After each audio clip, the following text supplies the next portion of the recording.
Hello everybody, welcome back to another video, and in this video I'm showing you everything that's been added, changed and fixed in Minecraft Snapshot 23w12a.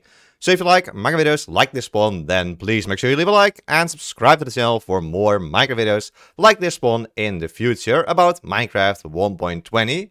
Now this video is a live stream at the same time, so that's why there's no editing in it here, but we'll be going over all of the different additions, changes and fixes of the latest Minecraft snapshot for Minecraft 1.20. And this is quite a big one. There's a new structure, there's a lot of new items, lots of new blocks as well. So let's go through it. So we'll start off with some changes / additions to the skulk sensor. So yeah, I have my inventory completely full with all kinds of new features, but let's start here. So there is a new block called the calibrated skulk sensor. And there's also some changes related to the block of amethyst, which is this block over here. So let's get into that first. So I'll just grab a regular skulk sensor. There we go. So if you now use the regular skulk sensor, of course it detects any kind of sound. But you can now place an amethyst block next to it, like this. When they're placed adjacent, like this. So you can chain this up, like that. And that means that a redstone signal that is coming from this skulk sensor, that has a specific vibration, can go through these different amethyst blocks and in the end be the same vibration again. So the amethyst block will re-emit the frequency as a separate vibration at its position, is what it says. And this allows the player to move vibration frequencies along across long distances without having to recreate the vibration naturally. So if I understand it correctly, it works something like this. Let's see if I do understand this correctly. Let's see. No, I don't. Okay. But you should be able to continue on the frequency of the skulk sensor using these blocks of amethyst. But that's maybe less interesting than this new block, the calibrated skulk sensor. Because this calibrated skulk sensor is a new variant, which allows you to filter vibrations based on their frequency level. So the skulk sensor can pretty much detect any different frequency, but this one over here can be set such that you can only detect one specific frequency. So you can input a redstone signal into this skulk sensor with just, for example, a block of redstone and some redstone itself as well. So let's grab that redstone, like so. Alright, so this means that it will now only give an output when it gets a specific type of vibration.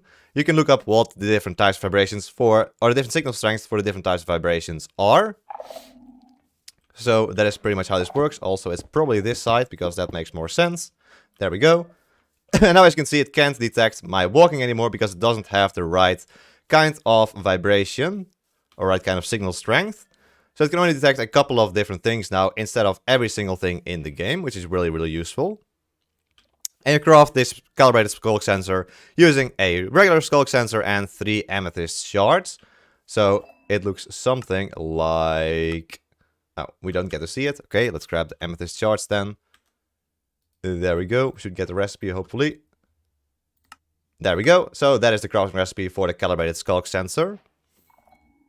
Alright, then we'll move on to some archaeology changes, some massive archaeology changes. So first of all, suspicious gravel has now been added into Java Edition as well. I've already made a video on this earlier today, on this being added into Bedrock Edition. But now it's here on Java as well. So there it is, very nice. And so it generates actually inside of the cold ocean ruins, whereas the suspicious sand now generates inside of warm ocean ruins. But before we go to that, there is also a new structure that has been added, which I wanted to show off here. You've already seen it in the thumbnail as well. So it looks something like this. So on the surface, all you'll see is something like this, just a couple of blocks being exposed. But you can actually dig down this massive structure and you'll see something like this. Of course, you won't be able to see this because this is all underground. But there's a massive structure. This is called the trail ruins, is what these are called. And they contain the suspicious sand and also suspicious gravel. So there's some suspicious gravel right there. and some suspicious sand right there. And so these are quite large structures, but you'll have to dig around to find most of it, which is quite tricky. And so in these trail ruins, you can actually find 4 different armor trims. So I believe if you use the brush on a suspicious sand, something like this, let's grab it. So like this, you'll be able to find those armor trims, and you'll also be able to find a whole lot more pottery shards. So we weren't that lucky there.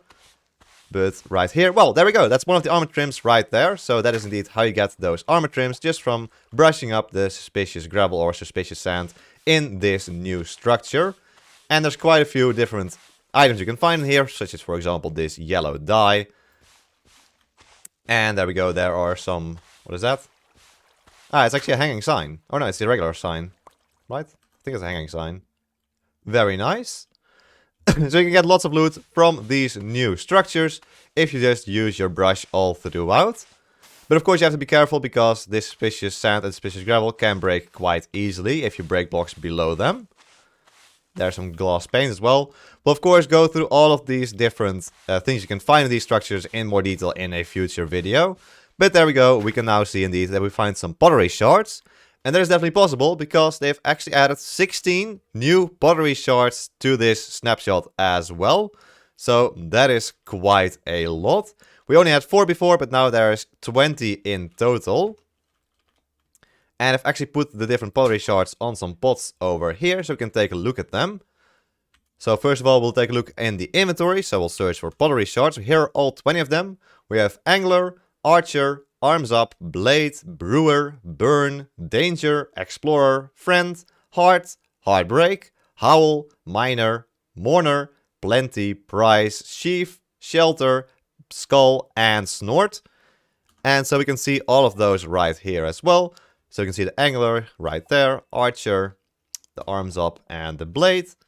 And then here we can see the others as well, with the Potion, and the Burn, and the Creeper. Very cool. And there's this one as well, which seems like a sort of map, for example. This, I'm not 100% sure. This is like a nice heart. There's a heart broken. And there's a wolf howling. There's the prize one, the miner. And there's a warden one. And there's this one as well. And it seems like an open chest. Then right over here, we have one that looks like a mushroom. This one right here, maybe like a flower. The sniffer one and the skull one. I really think the sniffer one is very, very nice. Looks great. So those are the 20 pottery shards that are now available in the game. That's quite a lot more than we had before, so that's really useful, or well useful. You can decorate them, decorate using these a whole lot more now. And so I did mention before that you can find those 4 new armor trims there in the Trail Ruins, the new structure. And so those are the Wayfinder, Razor, Host, and Shaper armor trims. And so currently I actually have the Silence armor trim on, which is a 5th new armor trim. This 5th new armor trim you can find inside of the Ancient City structure. So there's now 2 you can find in the Ancient City structure. This one and also the Ward one, I believe. Or is that called something else? Smithing template. It is this one. No, not the snout. This one. Yeah, Ward. I was correct. Okay. So then, yeah, let's take a look at those other 4 armor sets as well. So this is the one you can find in the Ancient City. And then as for the ones you can find in the new structure, the Trail Ruins, we'll start with Wayfinder. That one looks something like this. This is the... Wait. Yes. I did mess that up. There we go. This is the Wayfinder Trail armor trim. Then next we have Razor, which looks something like this. They're all quite, well, I'd say minimalistic. These the Trail Ruin armor trims. Then there's Shaper, which is this one over here. This one actually has a lighter tint of green here because I used the emeralds on the netherite armor. So that's what this one looks like. And finally, we have the Host armor trims, which look something like this right here. This is the Host armor trims. All right.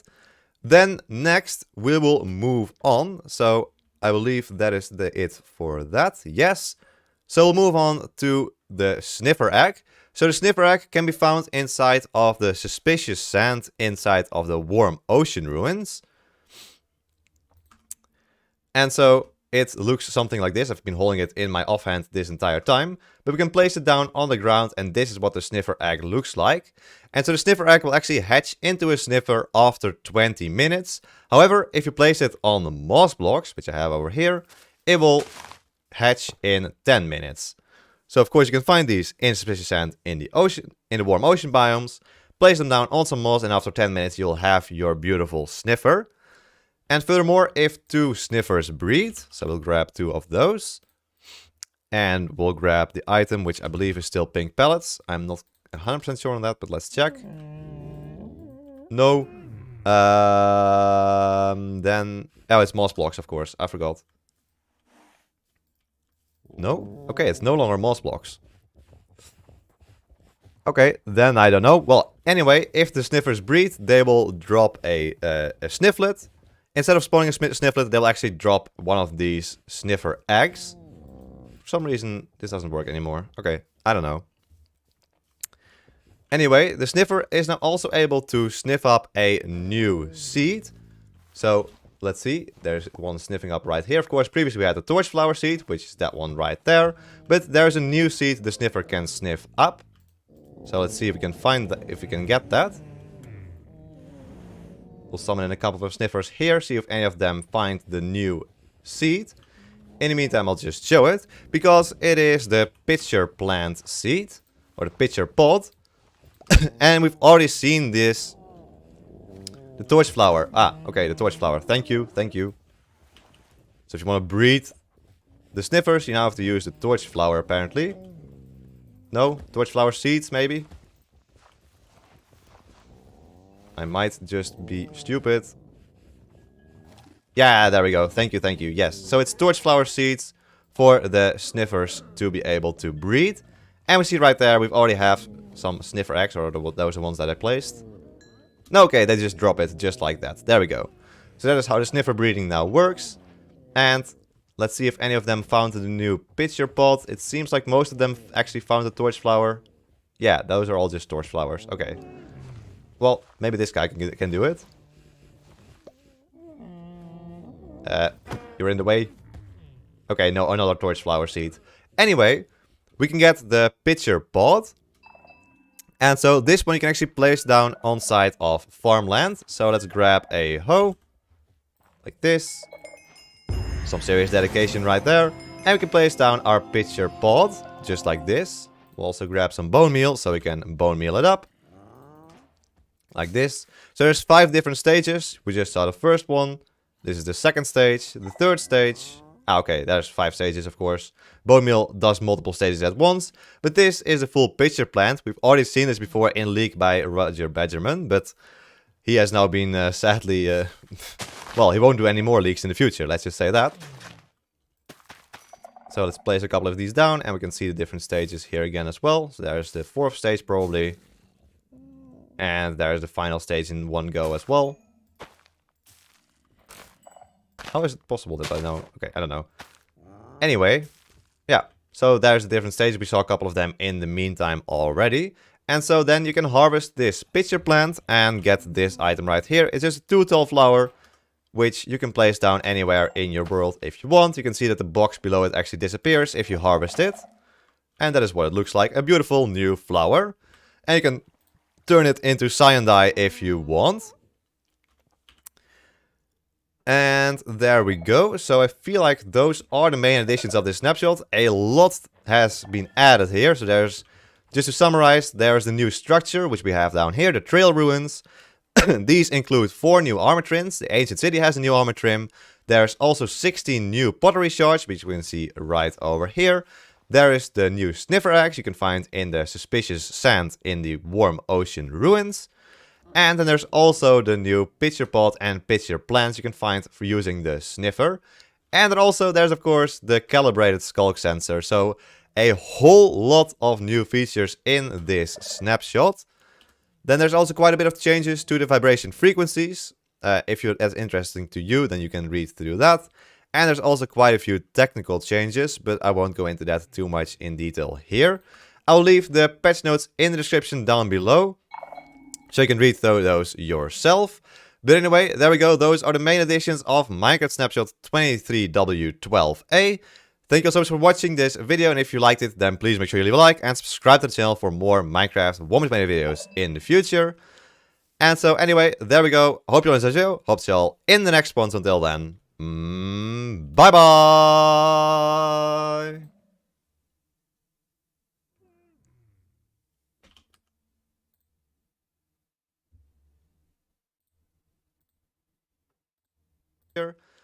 And so Minecraft 1.20 videos in the future. So hope to see you all in the next one. So until then, bye bye.